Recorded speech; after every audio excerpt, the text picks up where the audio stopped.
Coming up, we are way past the excuses phase.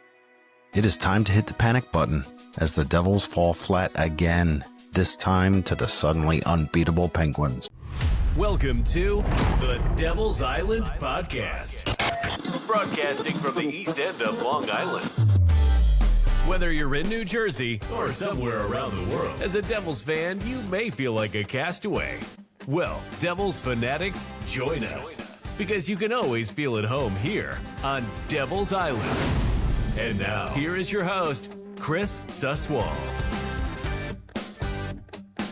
Hey, fellow castaways, you're on Devil's Island, and if you enjoy your stay, please like, share, and subscribe to stay in the mix.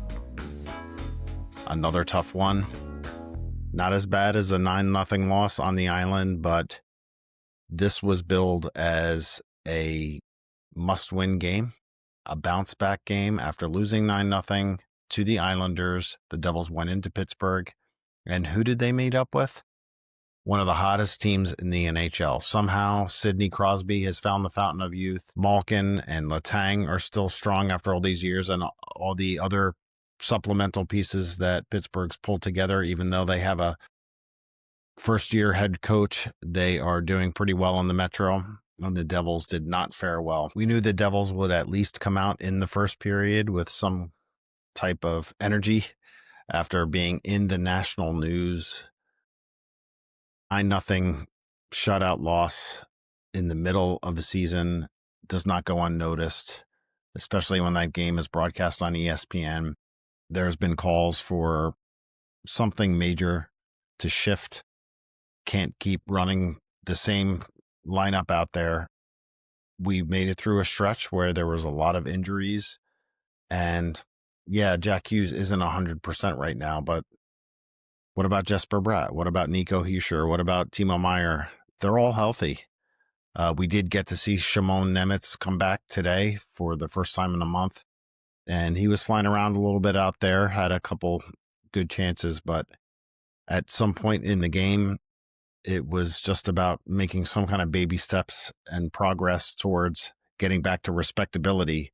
And that's a tough pill to swallow.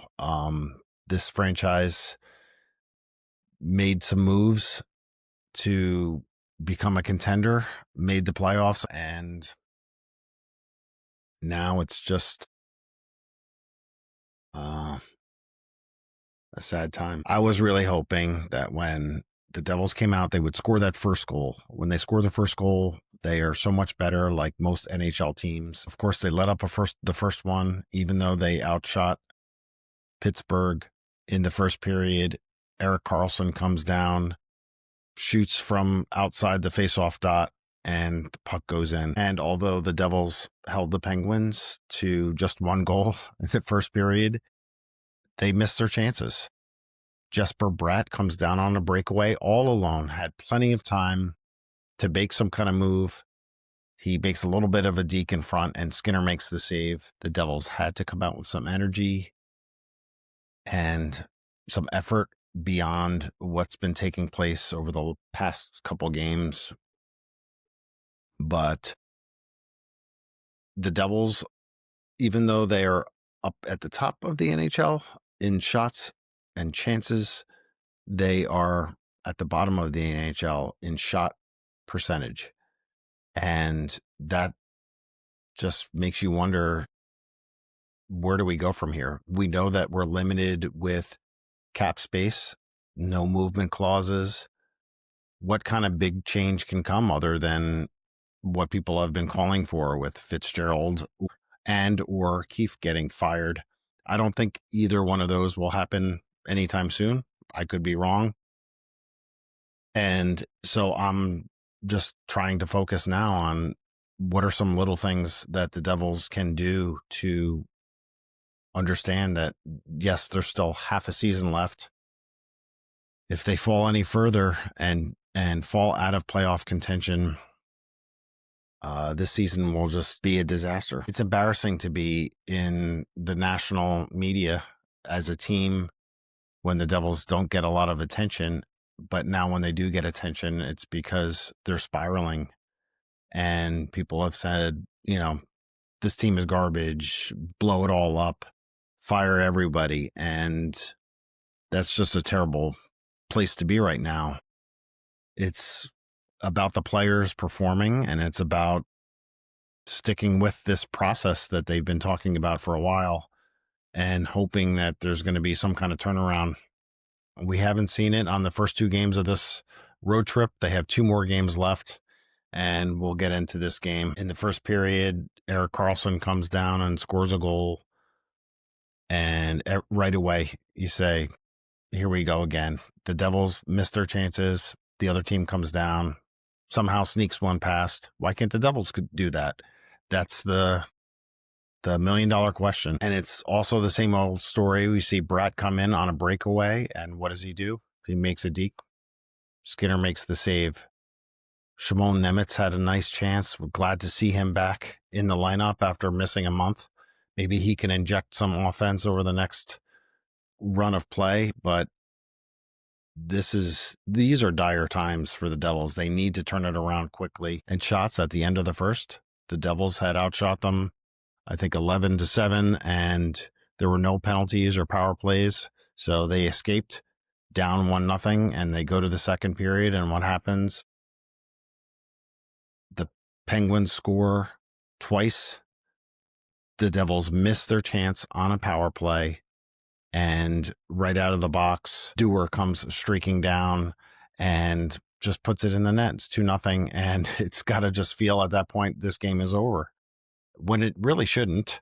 But the Devils got completely outplayed in that second period, giving up 17 shots, registering only 6 shots, and it's just not good enough. And like I said before, there are no excuses right now. And when the third period started,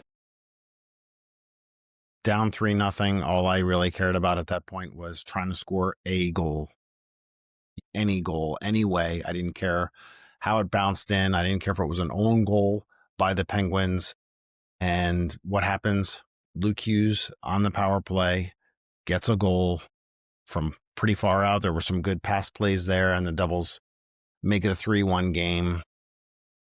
I got a little bit into it, hoping that maybe they could even make it a 3-2 game and then pull the goalie. But of course, Pittsburgh adds a late one, and there you have it. Coming up next, the Devils go into Winnipeg, where they almost never win.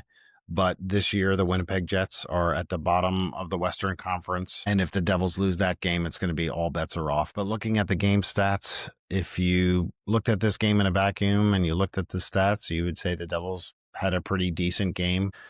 But, with everything that's transpired over the past couple days, it just seems like more of the same. They did have an equal amount of shots over the course of the game. Face-off percentage, 55%. Devils were 1 for 2 on the power play. So getting a power play goal is, baby steps there. And they did throw a lot of hits around, 25 hits to 10.